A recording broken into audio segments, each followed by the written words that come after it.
you open up a big band chart or your transcription book, it's likely you may not see any articulations marked at all. So how do we know when to slur and when to tongue? And do we use the tongue at all? Yeah, we're gonna tongue, so let's talk about it.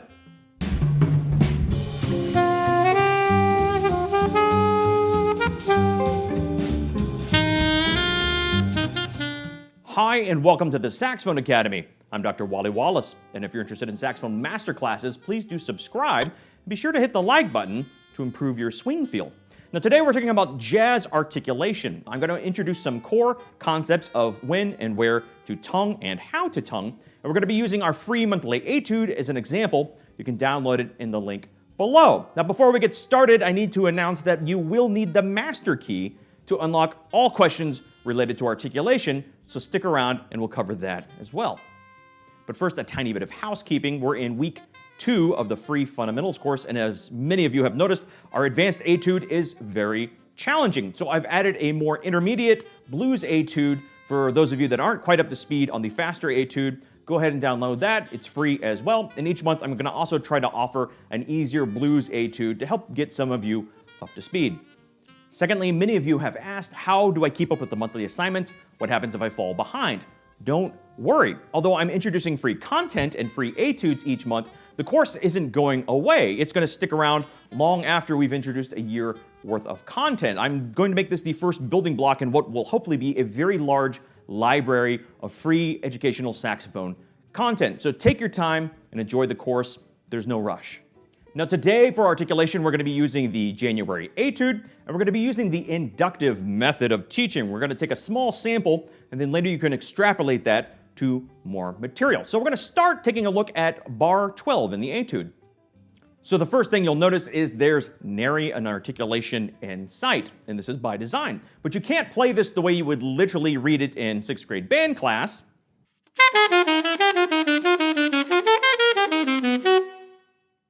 Because obviously that's no good, and I know you know that. But then you might think, okay, well it just needs the swing style, so I'll add the triplet feel, and that'll fix it, right?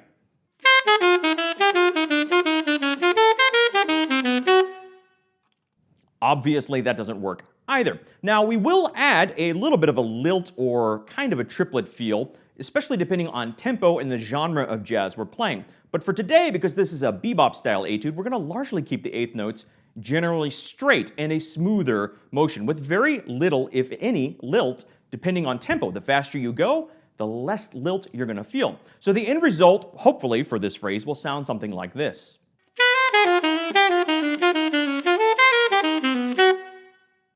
Now, slowing this down a bit, we're going to hear the first core concept we're talking about today, tonguing the offbeat and slurring to the downbeat.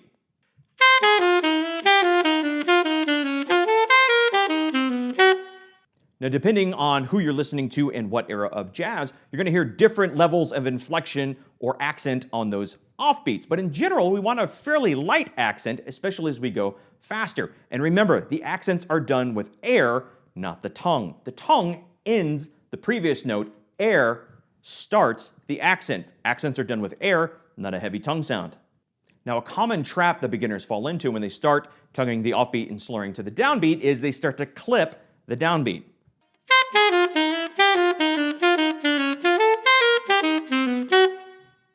Now, I've obviously over-exaggerated the problem so you can really see what I'm talking about, though some players do get very close to that. Now, if you or someone you love is doing this, how do we fix it? Well, the fix is actually fairly simple. Step 1, remove any lilt and play the eighths completely straight, and then slur them.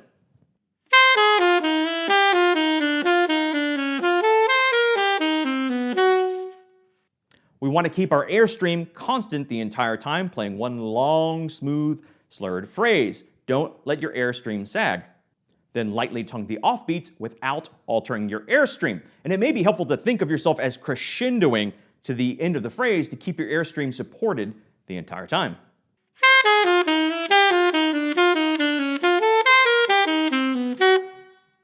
Now, this concept alone will get you a lot of mileage. There's a lot of bebop era tunes and jazz charts where if you just tongue the offbeat to the downbeat, you're going to get a pretty decent swing or bop feel. But there's certainly exceptions. We don't want to always group our notes in pairs of 2. There's times where groups of 3 are great, like blind mice and little pigs and wishes, and also falling arpeggiated figures.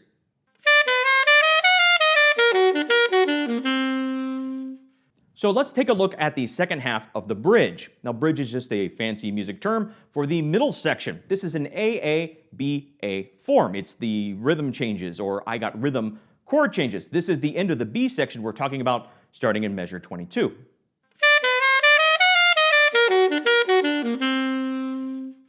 Now listen carefully to the falling arpeggios that end this phrase. We're going to hear the second core concept we're going to talk about today, which is to tongue and slightly accent the tops of motives.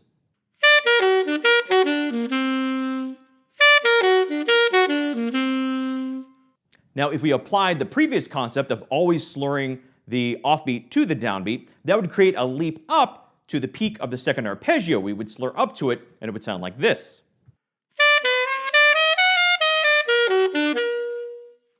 As you can hear, it puts the emphasis on the wrong syllable. It's not really bebop style. So instead, we're going to do another very common pattern we see in bebop and jazz, tongue 1 and slur 3.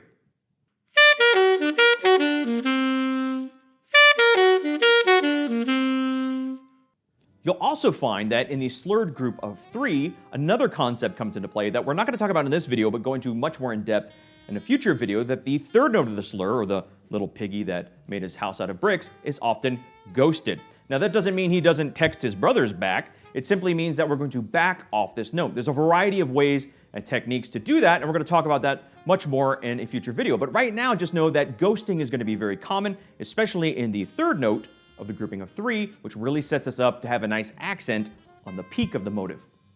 Now, aside from arpeggios, there's tons of times where you're going to tongue 1 in group 3. There's lots of more instances where you're going to ghost a note. You're going to tongue offbeats, tongue downbeats. There's tons of exceptions and variations depending on the style and genre of jazz and who you're listening to. So how do we know when to learn to tongue? How do we learn all these rules?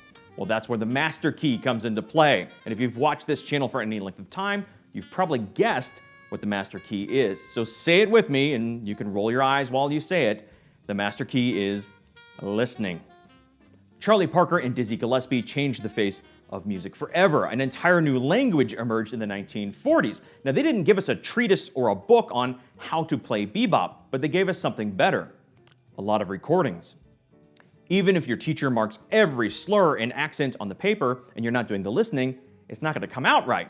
Jazz is a rich oral tradition and every bit as complex as the most complex classical music. It simply can't be translated completely to a piece of paper. That's where listening comes in. It's a rich oral tradition. Imagine trying to learn a foreign accent by reading a book. You'd never really get there. You have to listen to native speakers.